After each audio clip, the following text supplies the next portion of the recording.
So today we're going to talk about mentoring. It's such an important part of leadership development, but how can we make it happen? That's coming up now. And here we are on the HR Hub podcast with me, Andrea Adams. Keep listening to learn about this topic and all kinds of things related to HR. You can also find me on YouTube. Today, my guest is Laura Lunsford.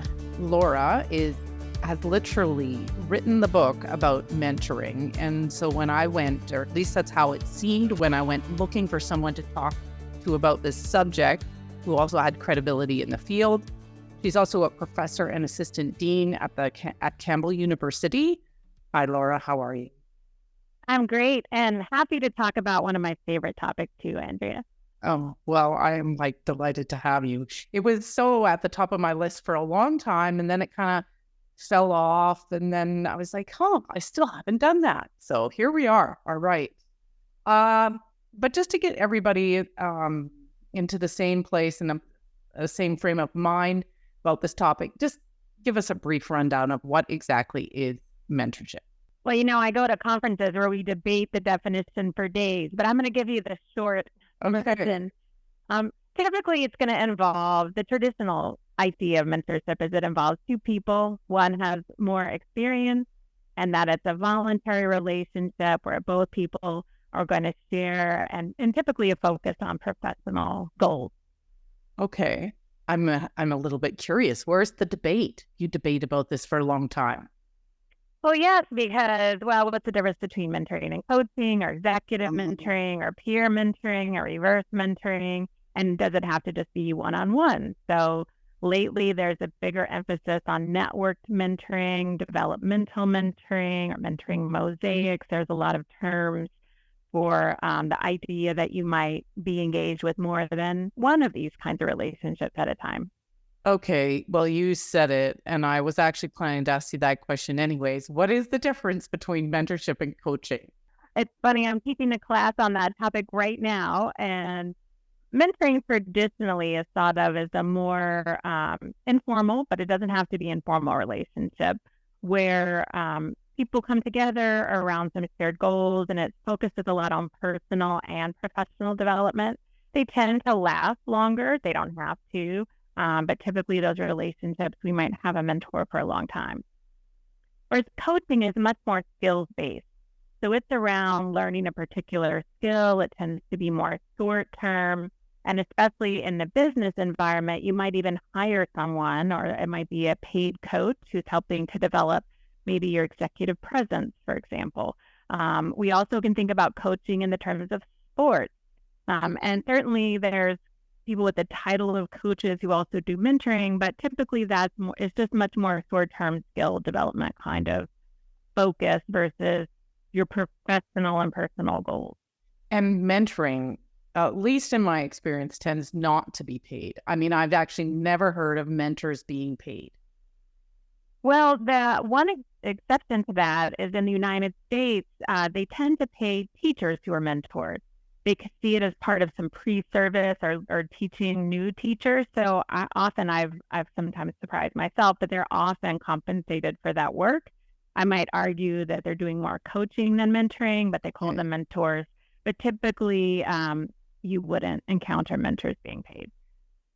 So we're talking about it from an organizational perspective today. And I know there's just mentoring in so many contexts because it's so helpful for so many reasons, but what are the benefits of mentoring for an organization? Why should an organization invest in mentoring?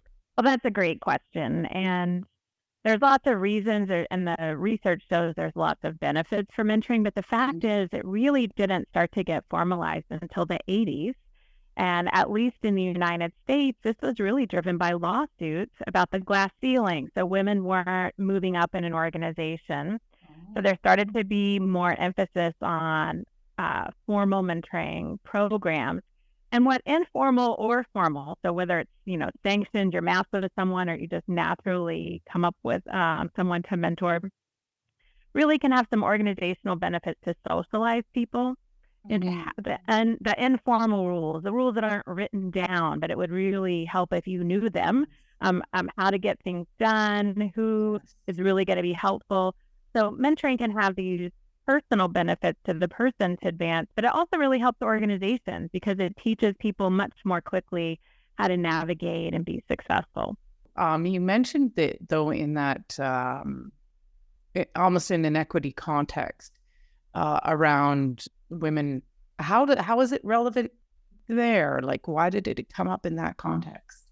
Well, because companies were told they needed to do something to fix the problem of women not advancing to the C-suite.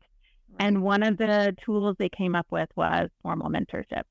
And so mentoring started to get a lot more attention by scholars in the business world. Like, did it really matter? What kind of program was more effective?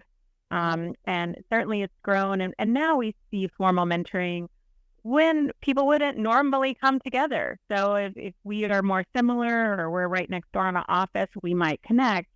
But formal mentoring programs are really now meant to connect people who probably wouldn't come in contact with one another. And so it was meant as a remedy to help help these women have connections with, powerful individuals whom they might not have otherwise come in contact with. And, it has big benefits sometimes for companies in terms of retention. And job satisfaction, which we know is also related to keeping people and reducing turnover. And we also know younger employees, there's been some Pew Research that says they want mentoring as one of the professional development HR strategies that are offered at organizations they're looking at. Absolutely. If you just think about the people that are going to be watching this episode, there'll be some out there just specifically interested in mentoring, but so many of them will want their own mentor if they don't have one already. I mean, it's just so powerful. So the competencies, there's just so many questions about this and how to make it work well, but let's start with the competencies of a good mentor. What should a good mentor be doing? Well, sometimes when I do presentations, I'll Google effective mentors or skills or qualities of effective mentors. And, I read all that and I don't know anyone who meets them all. I'm like, these are these people that idealize people who don't exist. So we can kind of get caught up into, you need to, be nice and listen and help the person grow. And it just sort of goes on and on. So I would say even great mentors have bad days. So kind of need to keep that in mind. But I would say the top competencies are reflective listening, being able to listen well and listen for substance and put it all together, building rapport, which is the foundation of trust in those relationships, and the skills of asking excellent questions, not asking lots of questions, not being an interrogator, but learning how to ask the right questions that's really going to move that person's trajectory and thinking to a different place. So I would say those are the three core, competencies. Some people also would include things like having an awareness of self and inclusion and diversity and equity. But I think if you really are good at that reflective listening and rapport building, you're going to be doing some of that already. Mm-hmm. Now, reflective listening, just to be clear, because I'm curious, is reflective the listening is like, I've heard what you said and I'm going to recap what you said? Yes, but it's a little bit more than that. It's not just sort of this touchy-feely. And so what I hear you saying is this, but it is putting together the story of what the person's trying to tell you and making sure you understand it. Because we often listen for what we're going to say next, or we listen and we think we know where the person's going, rather than just sort of sitting back and really getting what they're trying to tell you and making sure that you've got it right.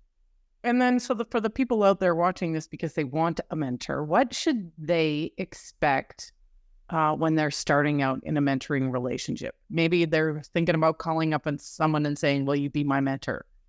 What should they expect? Well, that's a great question. And you kind of have two questions in there. One is, how do you find a great mentor?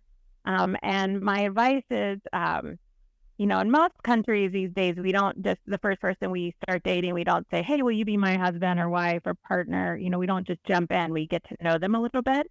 And I would say the same is true for mentoring. So rather than say, hey, will you be my mentor?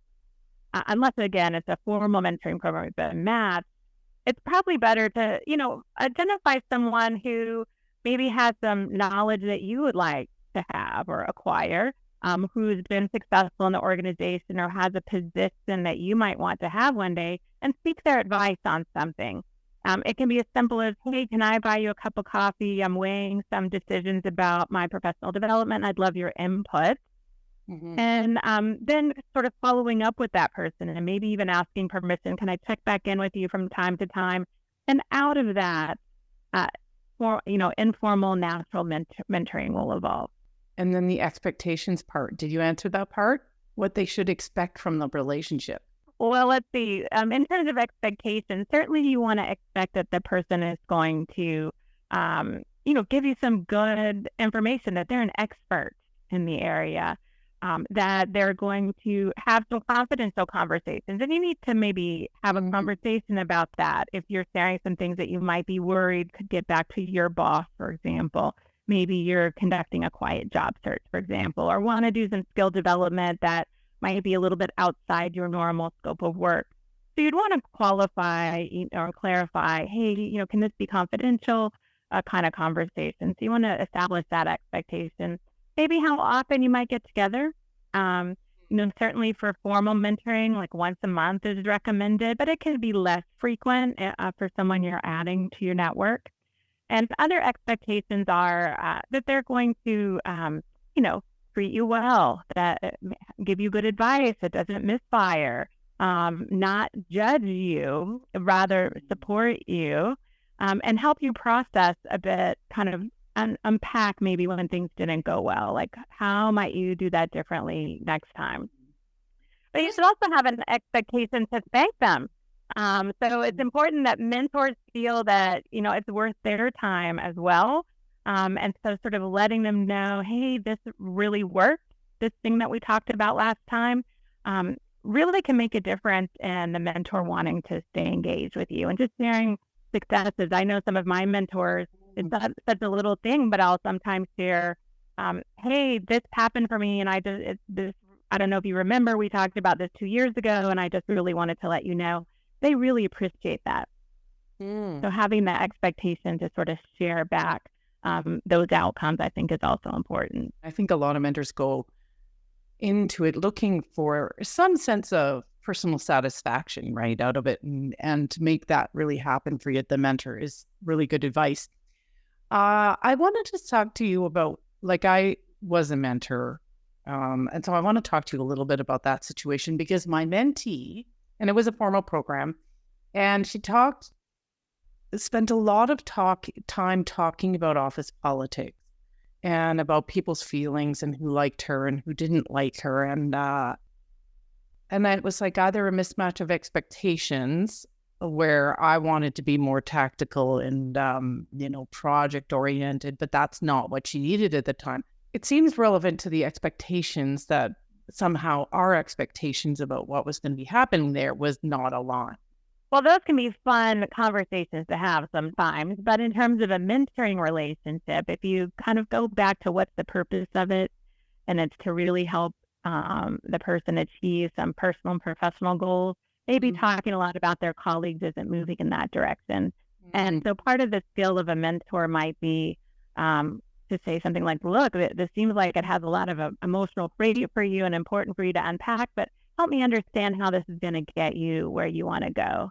How can we, how can I support you in doing that? So sometimes mentors might need to sort of reroute that conversation or realize that that person's just really not interested in making that kind of progress, that they just were looking for a friend to chat and gossip with about work, which maybe isn't really a mentorship. How would you distinguish low and high quality mentoring? Like, what are some of the things you would look to? Well, I often will ask people to do a thought experiment, to imagine someone they really like walking down the hall, and what are 3 adjectives they use to describe that person. And they have great adjectives, interested, motivated, funny, warm, all that. And then I ask them to imagine a person, if they saw them again, it would be too soon. And what are the 3 adjectives about that person? And they're really fast on describing that person. And they're all the negative words you can think of. Yeah. And we can think of that as our mentoring relationship too. high quality really lift us up, give us a lot of positive energy, motivate us, inspire us. Whereas negative relationships really can drag us down. And some research says that, people, 15% of these relationships are dysfunctional relationships, that the person feels like they're being taken advantage of or judged and evaluated. They feel worse from being in the relationship than feeling better. Now, the fact is, great mentorship is going to provide some critical feedback. And sometimes that critical feedback doesn't always feel great at the moment that you receive it, but it shouldn't be demoralizing. It should have a plan to help you think, well, how can I do this differently next time? So when we think about high quality, I often talk about these high quality relationships at work, which focus on that the person is opening you to new ideas and new people, that there is some resilience in the relationship. If you have a negative interaction, you still want to come back and engage with the person, and that it has positive emotional tone so that you can really express when things are going well and share maybe when it doesn't go so well and figure a way out. Whereas dysfunctional relationships, this is when there's this mismatch. People feel neglected, either because somebody's starting to look at their phone rather than talk to you, or they actually manipulate. So sometimes people take credit for other people's ideas in these relationships, which you would like to think doesn't happen, but it does, especially in really competitive environments. Or it can be just general dysfunction. Maybe life is not going well for one of the people, and they're just not able to show up and be there in the way they might like to. So there's lots of ways it can go poorly. And part of that is recognizing that quickly and trying to gracefully exit those relationships where it's not going so well, and finding someone else to add to your network. Yeah, don't give up. Okay. I know we're going to talk about a formal mentorship program, which I'm super curious about, in another episode. But as a teaser for that episode, what are some tips you might have for starting with an actual program? Well, my number one tip always is, why are you doing the program? What are the goals of that program, both for the organization and for the individuals? And people think that's an obvious answer. But I was about to say, yeah, you would think it's obvious. We just be able to say, well, we just want to have a mentoring program. We want to help our employees. Okay, well, help them how?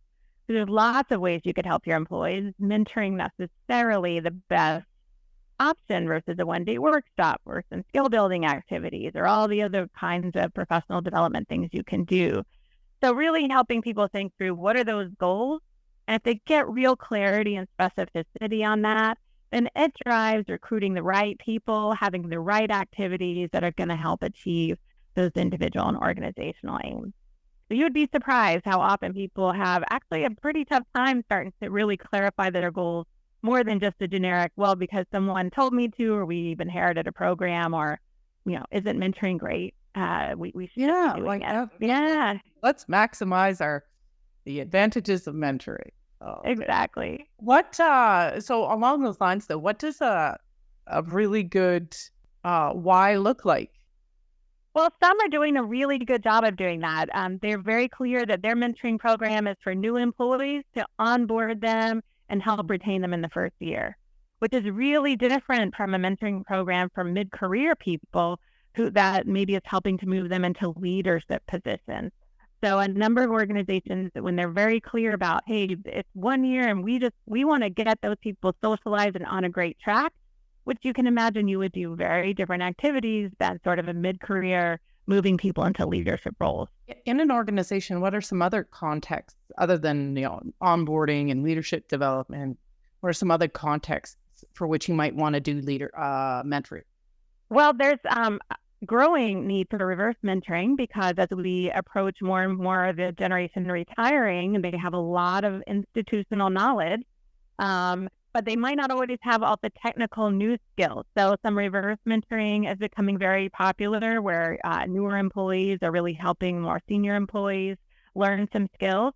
I have a colleague in England. He's done a lot of work around maternity mentoring.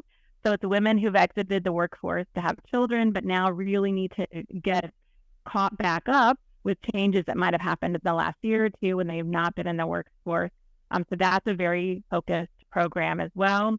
Then, of course, you have some mentoring for when senior people are leaving. So in their last year, they're really trying to do some mentoring of the less experienced people to really get them up to speed, which looks very different than I'm trying to just keep this person in the workforce for their first year.